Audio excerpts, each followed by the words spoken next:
Welcome to Tech in the Right Direction, the podcast. This week, I'll be speaking with Laura Bell Main. Laura specializes in securing some of Australia and New Zealand's fastest growing organizations. She has over 20 years of experience in software development and information security. It's her mission and passion to bring security into organizations of every shape and size. Laura is the founder and CEO of SafeStack Academy, an online education platform offering flexible, high quality, and people focused secure development training for fast moving companies, with a focus on building security skills, practices, and culture across the entire engineering team. SafeStack is a values driven company on a mission to make cybersecurity accessible to everyone and any organization. Welcome to the show, Laura. I'm so excited to have you on. Thank you so much for having me. This should be a great chat. Yes. And so, Laura, as a woman in tech, can you share with us your career journey and how you got to where you are today? Absolutely. I'd love to say I had one of those pathways that was, I had a plan and I executed, but I really didn't. When I was 16, I found myself in need of a job very quickly because, people got sick and things. And I was very lucky in my hometown. I grew up in a place that's famous for car theft. We're not a very glamorous place at all. But there happened to be this big company, which at the time was called EDS. It's now called HP. And they had an apprentice program. So age 16, I went and became an apprentice software developer. And so I thought I was going to get into languages and law and all those things you dream about when you're a high schooler. Ended up in software and I haven't looked back since. That's great. Wow. Just an accidental journey, as you may put it, but still a very, very good one. Absolutely. And I've been really privileged in this, I've kind of taken a lot of opportunities and kind of jumped into things. So I've been able to travel around the world a little bit, do everything from counterterrorism to working for CERN in Geneva, doing the Large Hadron Collider. And so there's been lots and lots of incredible adventures in that, just because I've kind of taken a bit of a chance and said, hey, well, what's the worst that could happen?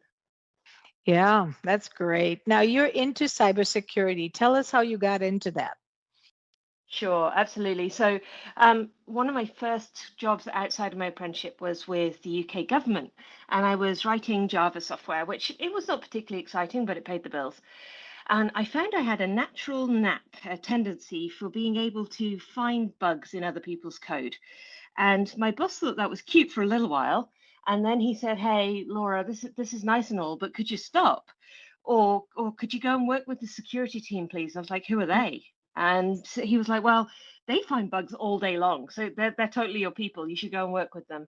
So off I went to the literal basement, and I started becoming what was a penetration tester. So essentially somebody who is paid professionally to find the bugs that an attacker might find before the attacker finds them. Very cool. Wow. At least he saw that potential and sent you down there and said, hey, this is a better position Absolutely. for you. That's Absolutely. great. Could have been much worse. Could have ended up with like a little slip of paper and told to find a new job. So there's a lot of serendipity in my career. I'm very grateful for it. That's great. That's great. So would you share with our listeners the importance of securing all organizations from smallest to largest? Why is that so important?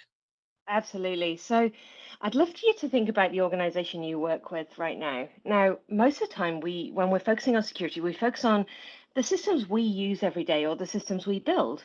And, that's perfectly natural. That's the part you are closest to all the time. But in reality, our organizations don't just use those systems. They use all sorts of things. So if you're writing code, you build your code out of other people's code.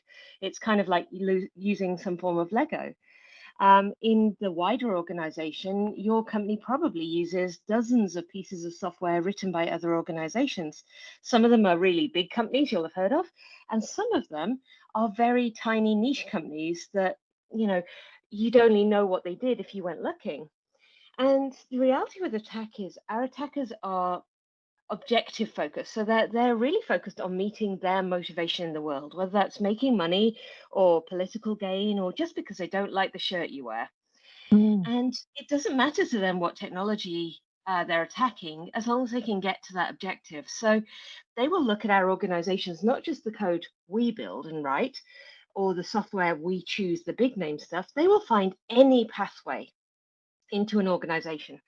And Mm. so it's important when we protect ourselves that we're not just looking at the things that we directly control, but the things that we use and rely on that other people can control. In a way, we're an ecosystem, we're a connected community.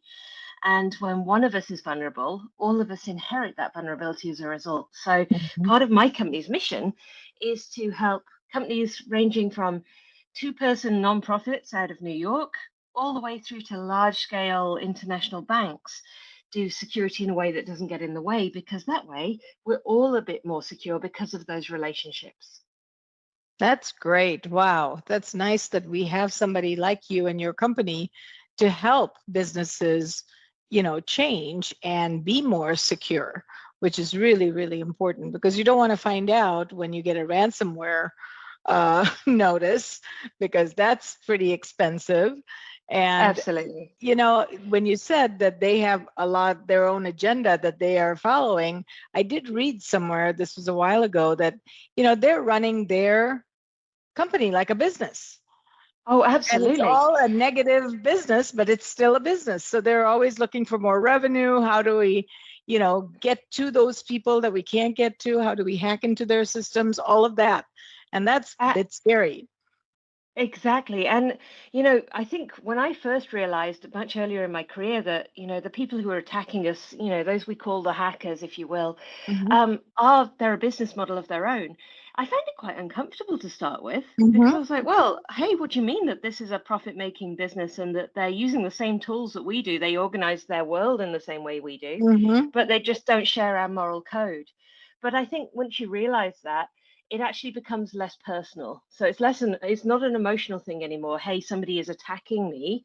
It's you understand, oh, okay, right. So their business model is aggressive and it doesn't meet my moral code and I need to stop it, but it's not personal. It's not Right. about me and mine. It's about something they're trying to achieve. And so I'm able to then take a step back and say, hey, right, there's things I can do to prevent this then. Yeah.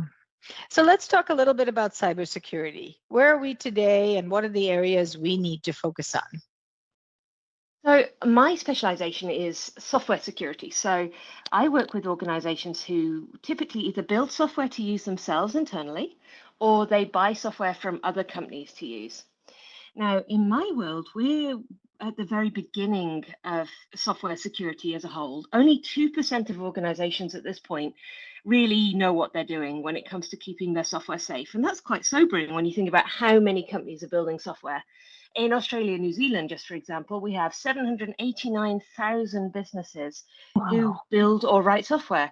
Now, I can't imagine the scale of the US, but I would love in your audience, if there's someone who has those stats, to find out how many companies are actually building software. If only 2% have got their stuff together and have got a plan, that means the rest of us, we're really trying to understand, well, how does this affect us?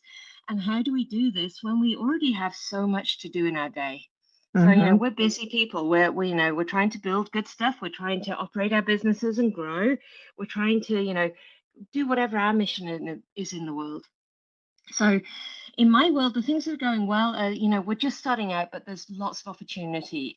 There's lots of things you can do. Even if you just spent 1 hour every 2 weeks on security, if you imagine that by every single software developer out there, so there's 30 million software developers in the world right now, that's a lot of security effort we can do just in 1 hour chunks. Mm-hmm. So that's the stage we're at. So there's lots of tooling, there's lots of things you can do, but the most important thing you can do at all in software security right now is know what your software is built from and kind of start making the list of what things could we be doing better. The gaps you have, we call this security debt, things that we never got around to doing but we know we probably should. And just writing that list and ticking it off is a really good step forward. Mm-hmm. In the wider sense, we're still seeing a lot of problems in the broader security community with things like ransomware and account attacks. Now, we say it a lot, and I know that it's really, really hard to choose good quality passwords for things because, humans aren't designed to remember passwords. But even if you just pick those accounts in your world that are most precious to you, so normally your email, your bank, your password manager, that kind of thing. Mhm.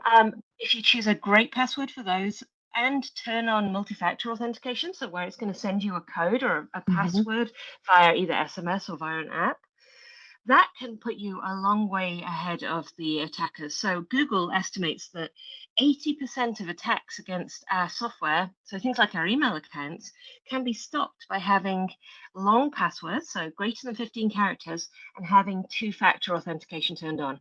So if you can get rid of 80% with one change, I feel like that's really powerful. Wow, yes, that's great advice. So, and simple advice, right? I mean, we can all do that. We should be able to all take the most important ones and make them strong passwords, and then, make sure that we are thinking about this and focusing on it. Exactly. I think we sometimes get a bit overwhelmed by security. It can feel like this big monster that we can't see or touch or smell that's coming to get us in some unknown way. And it can feel very, very confronting and technical. But the reality is, security has been a problem for as long as there's been people. As long as there's been people, people have wanted to get something from someone else, and they've employed whatever technology was of the time, even if that was throwing rocks at each other to get whatever was of value. And so it's the little simple behaviors that we can each do every day that make us much Mhm. stronger rather than waiting for some big solution that will fix it all. I think that's great. Now, how do you feel about password managers? I like them. I mean, there's a risk to them. I'll come to that in a second. But on a Mhm. personal level, I use them and I use them for my company Mhm. because they get rid of, that habit we all have. I'm a regular human like everyone else. If Mhm. somebody asks me to choose a long, complex password, my brain has that kind of little moment where it goes, "You what now?" It just freezes and goes, "Oh, hang on, I need this to be complex and it needs to be kind of random and it needs to have all these things." I'm quite a lazy person. We're all busy. And so the password manager allows me to choose these good long passwords and Mhm. make it unique per app without me having to think about it. And I'm a big fan of security where you don't have to remember about it. You don't have to think. It's just done for you. That's So great. it Yeah. is helpful. I mean, we all feel nervous about them. We are putting our passwords into one big basket and we all know Mhm. that there's risk in that. But you know, I work with a lot of people, and I looked at my own passwords. I have 800 passwords in my password manager, but I'm a Wow. security nerd, so we're a bit weird anyway. Um, but I can't even imagine trying to create 800 unique passwords. I No. can't even remember 10. So Right. yeah, for me, it's a really great shortcut to getting the job done. And then what is your advice for using the same password over and over again? Because I know a lot of people do that. I think we all know what the advice is, but I'll repeat it. We really shouldn't do it. Now, there's a few things that we do as people, as humans, that we know are bad habits that we should stop doing. So, firstly, we use the same password. Mhm. Secondly, we use the same password with a different number at the end. Don't do that either. Mhm. Sometimes we will use the name of the tool, or we'll use something that's about our personal identifier, that's our name or our date of birth as our password. Um, but the thing is that passwords now, there's over 3 billion passwords in the world that have been leaked. So that means that they've been put out onto the internet because somebody's application has been hacked and those passwords are now in the public domain. And that means when an attacker's trying to guess your password, they're not just trying to guess random numbers and letters anymore. The first thing they do is they try these lists of known passwords. And so the longer that you use a password for and the more accounts you use it for, the more likely it is that it's in that list. And so as somebody trying to guess your password and get into your account could just take a few minutes of effort. And that would be with an automated script. They don't even have to do it themselves. Oh, wow. So yes, there's going to be accounts in your life like, the odd news site where it really doesn't matter.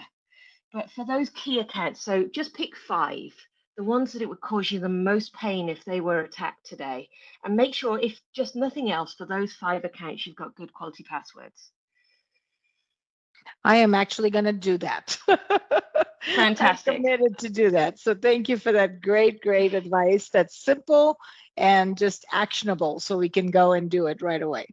Okay. So as a woman in tech, tech is a male dominated industry. We know that, but women need their voices heard. How give us some ideas how to make our voice stronger or how to strengthen our voice. Yeah, absolutely.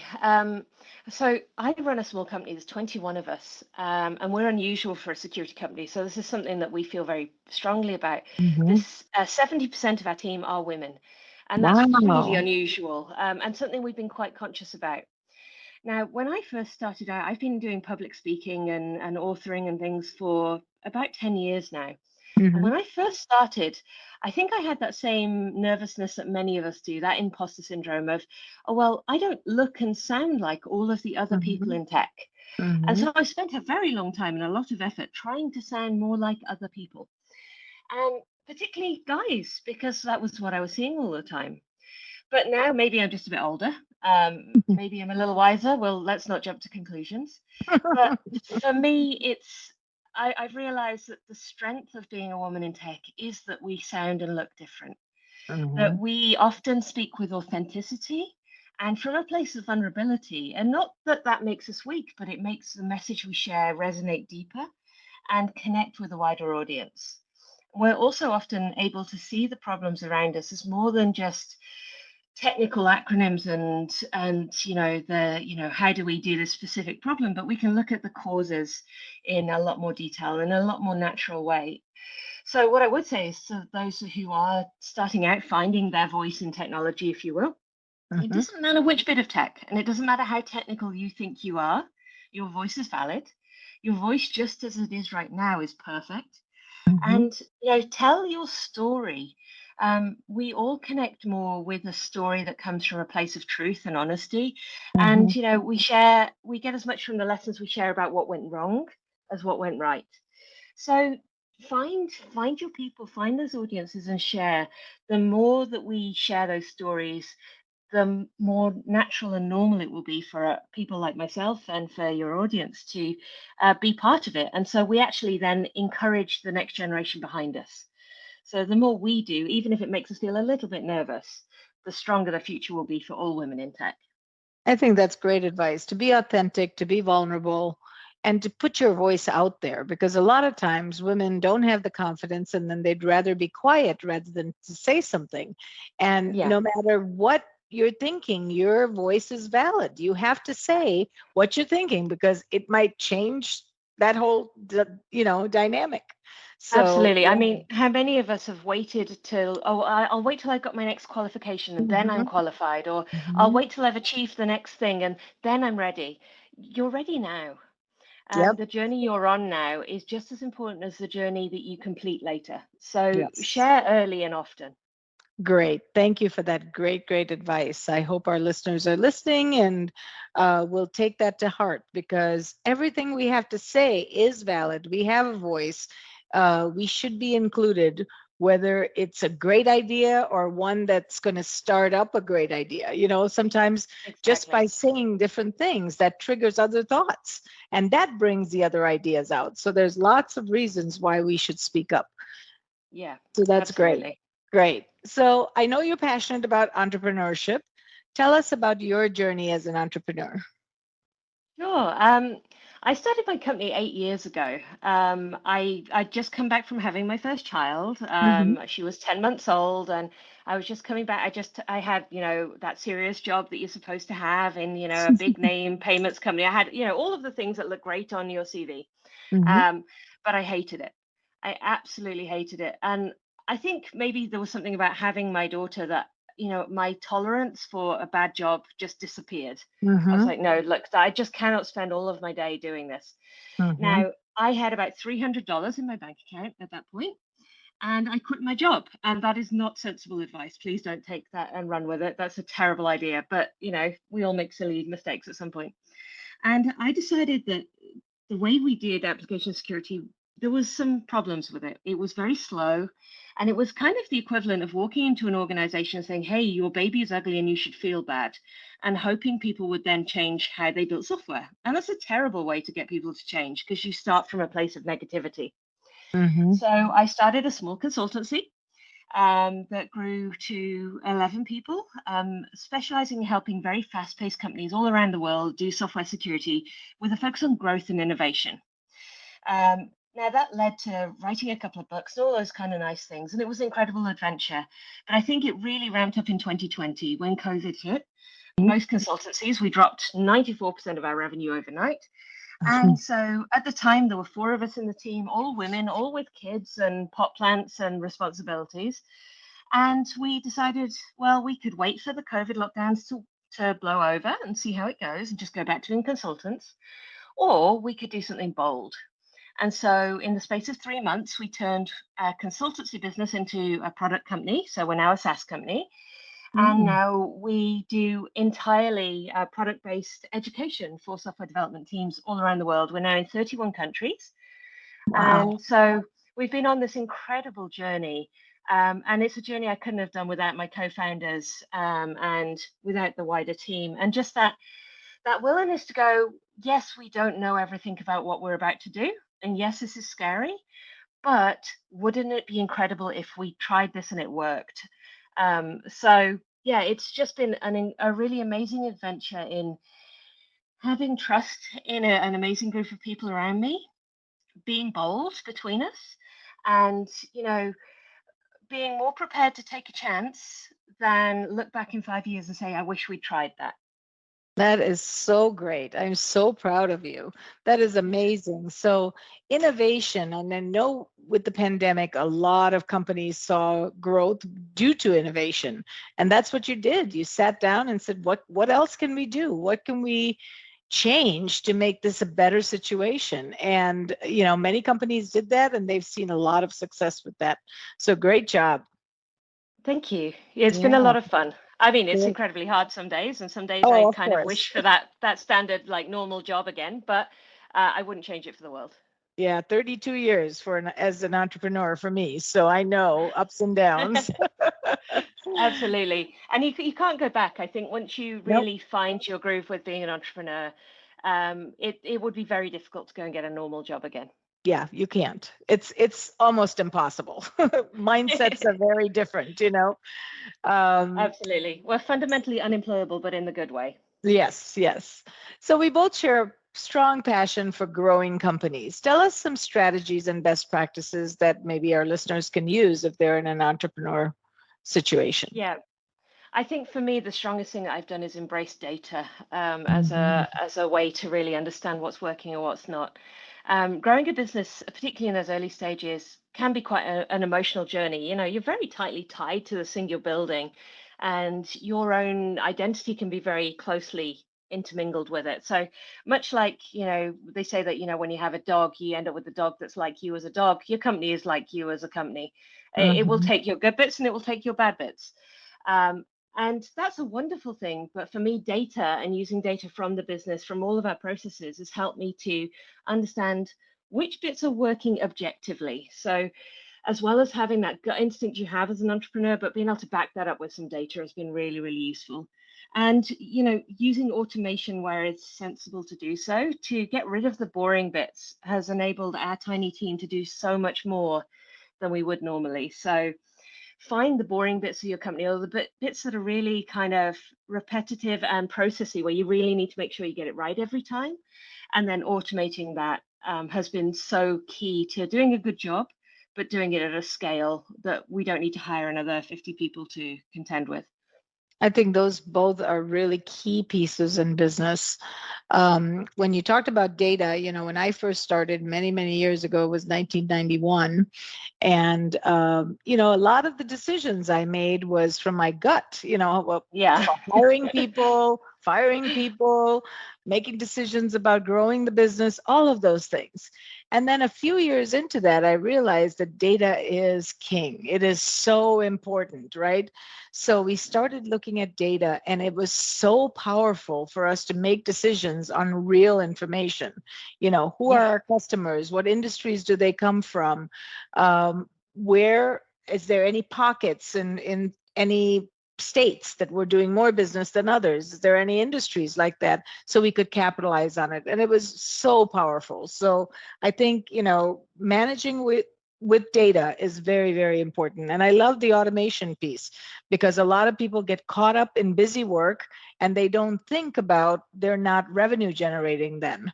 And so I Yeah. always tell my team, I'm like, okay, anything you touch needs to be revenue generating. So if you're just doing things just for the motion of doing it, it's not a great idea. And so many of my team have learned that really well. And they're like, no, I'll leave this for later, or we'll Mhm. find a way to automate it, right? So that's Absolutely. great. And the other side effect of that, as a founder, one of the things we're terrible to doing when we're entrepreneurs is taking a break from our business, like taking Yes. some holiday, taking some leave. And automation in the right places really enables that. It means that Mhm. I know that those basics are going to happen while I'm away, that I can go and spend time with my girls, and that the wheels aren't going to fall off. It might not Right. be exactly the same as if I'm there, but it's a big weight off my mind. So it's kind of like creating a robot, Laura. Yes, yes, I love that. I love that because automation does the same things over and over again, the same exact way, whereas people sometimes don't. And so Yeah. you can lose a lot of that accuracy if you don't have automation. So I think Mhm. it's really, really important. Well said. Well said. All right, we're going to take a little detour because this is a selfish question on my part because I'm always looking to add to my bucket list. So, what is the most favorite place that you've traveled to and why? So I have a really biased answer on this one. So you will tell from my accent, I'm not originally from New Zealand, but I live in New Zealand now, in a Oh, beautiful okay. place in the very top of the North Island. Um, but I was born in England. I came to New Zealand and I was like, I'm going to stay here for 6 weeks and having a bit of an adventure. And that was Mhm. 12 years ago. Oh I my feel like I've gosh. stumbled into the most beautiful place I can imagine. So, Oh, and I um, have not been there, so it's going on my list.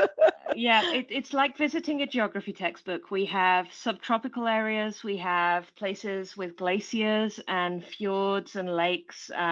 We have the biggest volcanic craters on Earth that have turned into some of the most beautiful lakes. So, yeah, Wow. it is a truly lovely place to visit. So, yeah, I'm a little biased, but yeah, you should totally come down to Middle Earth because we love it down here. I would. Yes, I will definitely add it to my list. New Zealand is on my list now. So, in closing, Laura, what advice would you give to a woman considering a career in the tech industry? I would say find what you're passionate about. Don't worry if it looks like anyone else's passion, it just has to be yours, and then follow that. And Mhm. don't be afraid of changing your mind. So, one of the most important things I try and keep in mind is the sunk cost fallacy. The idea that if just because you've spent, $1,000 on something or 10 hours or whatever, it doesn't mean you need to add a little bit more just because you're certain it will work out. It may well be that it won't work out and adding more time or money won't help. So, find your passion and do experimentation. So, is there something here? Can I try this? Can this idea work? And if it works out, that's cool, run with it. If it isn't working, be mindful of that sunk cost and go, okay, is it close to working or is it just let's try something new? And the more experimental you are in those early stages, the tighter the idea is going to get, and the more likely you are to find one that can really scale and really make you happy as you pursue your entrepreneur career.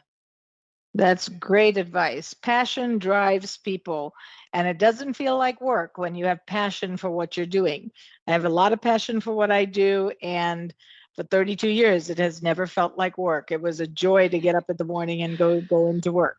So That's fantastic. definitely, yeah, definitely have to have passion. And then you have to experiment and you have to fail in order for you to succeed. There are no paths that somebody just went to full succession without having any steps in the middle that, kind of challenge them.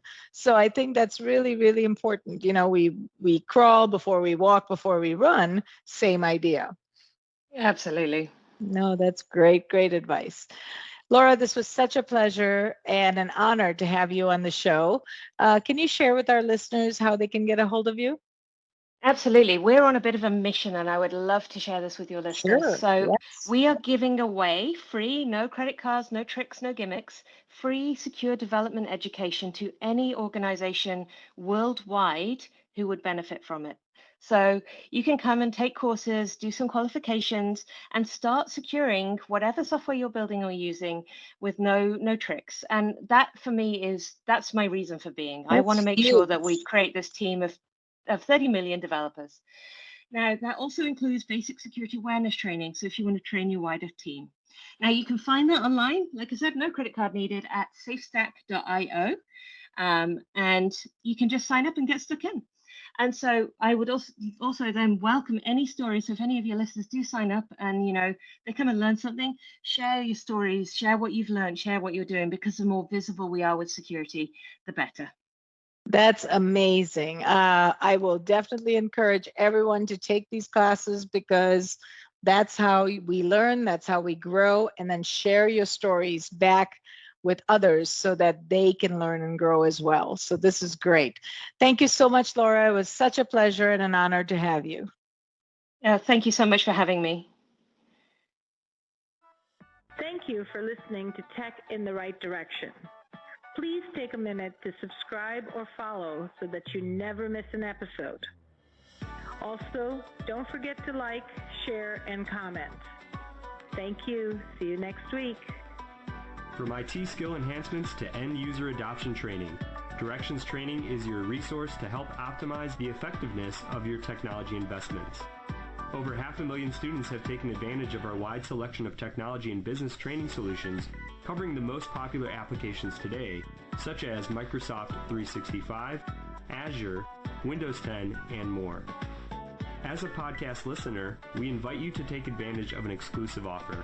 Receive 30 days of free access to our Microsoft official curriculum on-demand courses for IT professionals or end users.